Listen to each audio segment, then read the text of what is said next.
You're sure this guy's a Christian? Yeah, I think so. Truth. What's going on, Agape Geeks? She loves you. My name's Cody. This is the Christian News Show. We try to do every Monday, Wednesday, and Friday. But work is a thing, and it's a thing that happened Monday. That being said, I do want to update you guys on Syria. As of when I'm recording this, the United States is still trying to decide whether or not they are going to attack Syria. Obama would like this to happen, but there hasn't been a final decision made. The Syrian government is still saying they did not use the chemical weapons on their people, that it was somebody else. And they are now asking the United Nations to get the United States to just stand down. And at first I really didn't have an opinion on this. I was like, we are probably going to attack them, and it's probably going to be an airstrike, and it's probably going to be bad. And I'm just thinking now, I know the United States says we have proof, but what if we're wrong? I think if the government did do something wrong, then they should have to pay the consequences in some way. But I just think if the United States is going to go ahead and try to be the police in all this, maybe we should give them a trial type thing. I know the British doesn't want any part of this, but maybe we should let the United Nations just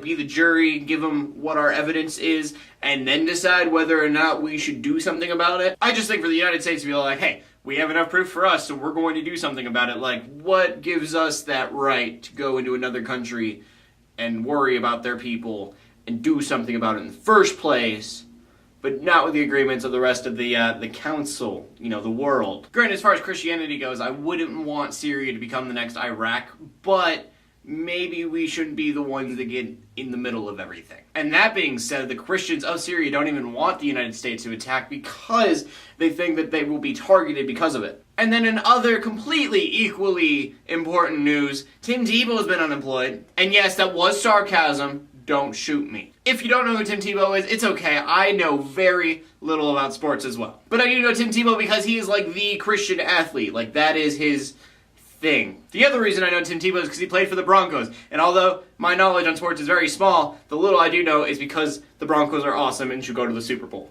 Patriots picked him up earlier this year, and they have now dropped him at the beginning of the season, which doesn't really surprise me that much. He's just not exactly the best quarterback out there.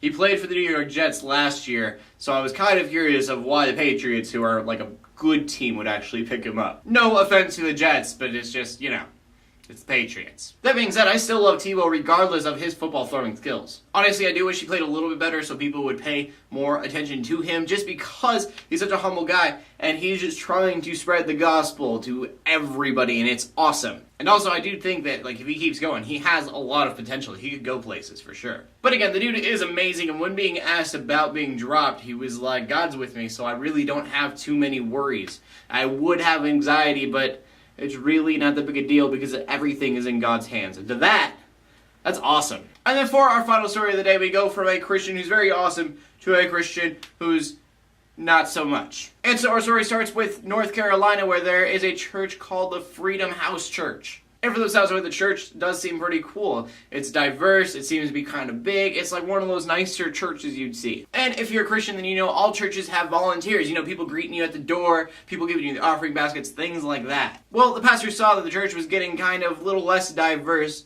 on the darker side. And so the obvious thing to do would be to send an email to the volunteers and say, hey, we need the best at the doors because first impressions are everything. Also, there are not enough white people in this church, so we definitely need to have white people greeting at the doors so more white people will stay. Yeah, they are going to see the African Americans, Latinos, Asians when they come into the church, but again, first impressions are everything. First of all, how could you put out a racist comment like that not realizing that it was going to get backlash? And me giving into stereotypes, I was like, this person's racist.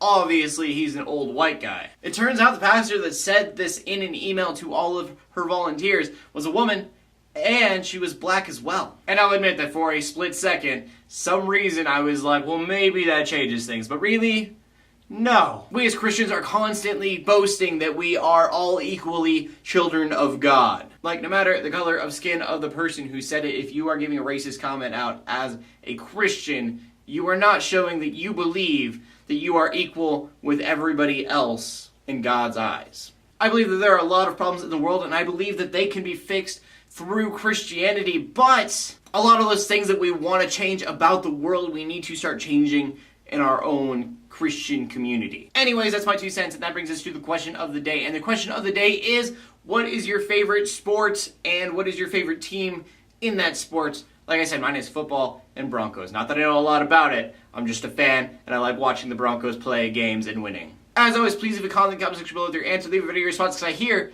they might be getting rid of the video responses, so do that while you can, I guess. My name's Cody. I'm bringing news to the Christian community every Monday, Wednesday, and Friday. In closing, let the haters hate, let the Christians pray, and to everybody like, subscribe. I'll see you later, and God bless.